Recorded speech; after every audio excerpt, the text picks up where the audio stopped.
खांसी का संक्रमण ऐसा है कि जैसे ही मौसम बदलता है, ठंडा गर्म होता है, होली के आसपास आप देखेंगे कि बहुत सारी एलर्जी हो जाने के कारण खांसी का संक्रमण बहुत ज्यादा रहता है।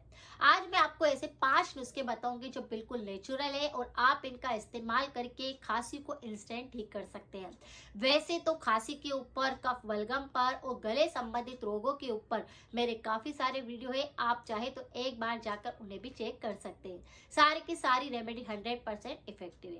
अगर किसी भी व्यक्ति की या पुरानी खांसी भी हो चुकी है, चाहे कफ वाली हो, सूखी हो, किसी भी प्रकार की आपको खांसी चल रही है, बिल्कुल भी ठीक नहीं हो रही है, तो यहाँ पर जो 5 उपाय है उसमें से जिस उपाय को भी आप करते हैं लगातार करिए, आपको खांसी का संक्रमण बिल्कुल ठीक हो जाएगा। तो बढ़ते हैं पहले उपाय की तरफ।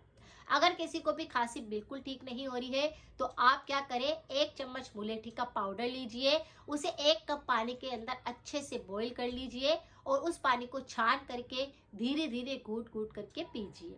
ये इंस्टेंट आपके गले संबंधित रोगों पर काम करता है, आपके अंदर इम्यूनिटी को स्ट्रॉन्ग करता है, एनर्जी लेवल को बूस्ट करता है और खांसी का कितना भी संक्रमण हो रहा होगा उसको ये चुटकियों में ठीक कर देगा।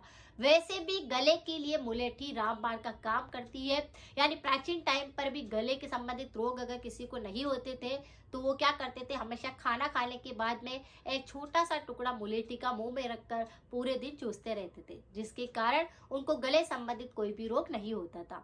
अगर आप भी रोजाना ही इस तरह से छोटे से मुलेठी के टुकड़े को रोज चूस चूस कर अपने मुंह के अंदर रखकर उसका पानी भी अगर आप अच्छे से उतारते हैं गले में, तो गले संबंधित कोई भी बीमारियां नहीं आती। तो मुंह की इम्यूनिटी भी सुधरती है और गले की इम्यूनिटी भी सुधरती है। लेकिन खांसी बहुत चल रही है तो आप इस तरह से इसका प्रयोग कर सकते हैं। दूसरा उपाय भी बहुत ज्यादा यूजफुल है। अगर खांसी बिल्कुल ठीक नहीं हो रही है तो 4 से 5 तुलसी के पत्ते लेने हैं, उसका रस निचोड़ लेना है, उसी के अंदर 4 दाने काली मिर्च के लेने हैं और उसका भी पाउडर बनाकर तुलसी के रस के अंदर मिक्स कर लेना है। उसी के साथ में 1 चम्मच शहद मिक्स कर लेना है और उसे अच्छे से चाट लेना है। यह उपाय करते ही आपको किसी भी प्रकार की खांसी होगी उसमें इंस्टेंट आराम मिल जाएगा।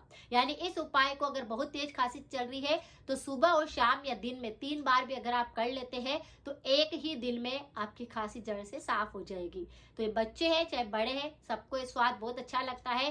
काली मिर्च, तुलसी और शहद का मिश्रण बनाकर ले लीजिए, अगर खांसी बहुत है तो ठीक हो जाएगी। तीसरा उपाय भी बहुत ही ज्यादा यूजफुल है। थोड़ा सा हल्दी का पाउडर लीजिए, उसी के अंदर थोड़ा सा गुड़ मिक्स कर दीजिए और उसकी गोली बना लीजिए और इसे अगर आप खा लेते हैं दिन में 2 या 3 बार भी तो आपकी खांसी में काफी जल्दी आराम आ जाता है। यानी हल्दी और गुड़ दोनों ही हमारी खांसी को ठीक करती है, बैक्टीरिया को खत्म करती है, हमें अंदर से मजबूत करती है और एंटीबायोटिक का काम भी करती है। तो अगर आपके गले में सूजन भी आ रही होगी, खराश भी आ रही होगी, खांसी बहुत चल रही है तो उसमें आपको जल्दी से राहत देगा। तो इस तरह से हल्दी और गुड़ की आप गोलियां बना करके भी खा सकते हैं। या अगर बच्चों को भी ये दिक्कत हो रही है तो उनको भी आप हल्दी और गुड़ की गोली दे देंगे तो बच्चों की खांसी भी बिल्कुल ठीक हो जाएगी। लेकिन हमेशा ध्यान रखें, गुड़ भी थोड़ा सा पुराना देसी होना चाहिए और हल्दी जो है वो घर की पीसी हुई होनी चाहिए। इस तरह से हल्दी की गांठ लाकर उसका पाउडर पहले आप घर पर बना लीजिए। ये उपाय करते ही खांसी में जल्दी आराम आ जाएगा।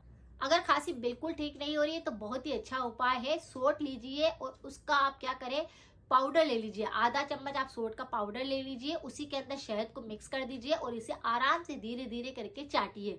सोंठ क्या करती है, हमारे गले की खराश होती है, सूजन होती है, दर्द हो रहा होता है या गले में किसी प्रकार का इन्फेक्शन होने लगता है तो इसको तुरंत ठीक करता है, साथ में एलर्जी को ठीक करता है, कफ बलगम को साफ करता है। तो आपको क्या करना है, सोंठ का पाउडर लेना है, उसी में शहद को मिक्स कर देना है और इस मिश्रण को बनाकर धीरे धीरे करके चाटना है। इन सारे उपायों में से जो भी उपाय आपको अच्छा लगता है आप इसको कर सकते हैं और खांसी में इंस्टेंट आपको आराम मिल सकता है। लेकिन बार बार अगर आपको खांसी चलती है तो उसे बिल्कुल भी इग्नोर ना करें और अगर आपको इस तरह से कोई उपाय करते हैं तो परहेज भी जरूर करें। अगर ये इन्फेक्शन बहुत लंबे समय तक रहता है या बार बार होता है तो लंग्स कमजोर होने लगते हैं, शरीर में कमजोरी आने लगती है। इसके लिए आप क्या करें, कभी ना कभी जैसे अलग अलग तरह के पानी बनाकर अपने फेफड़ों को भी आप पूरी तरह से डिटॉक्स कर सकते हैं।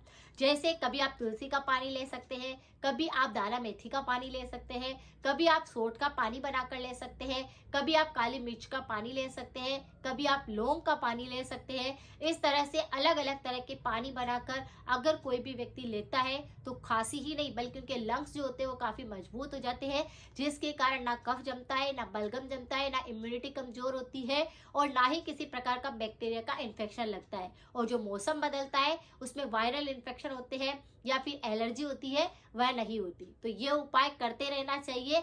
अगर किसी के भी लंग्स कमजोर है, खांसी बहुत चलती है, बार बार एलर्जी हो जाती है। परहेज के तौर पर हमेशा ध्यान रखें कि तला हुआ बिल्कुल ना खाए जब खांसी चल रही होती है या सर्दी जुकाम होता है। अगर आप अचार का प्रयोग करते हैं तो उसे आपको बंद करना रहता है। कफ बलगम बढ़ जाए ऐसी चीजों का प्रयोग नहीं करना है, जैसे दही हो गया, दूध हो गया या ऐसी कोई मिष्टान हो गया जिसका प्रयोग करने से और ज्यादा खांसी चलती है, तो उसका सेवन नहीं करना है। अगर कुछ परहेज करते हैं, थोड़ा सा गुनगुना पानी पीते रहते हैं, तो वैसे भी खांसी का संक्रमण ठीक किया जा सकता है। अगर जानकारी थोड़ी सी यूजफुल रही है तो शेयर करें, सपोर्ट करें। मिलते हैं फिर नेक्स्ट जानकारी के साथ में। Thank you so much.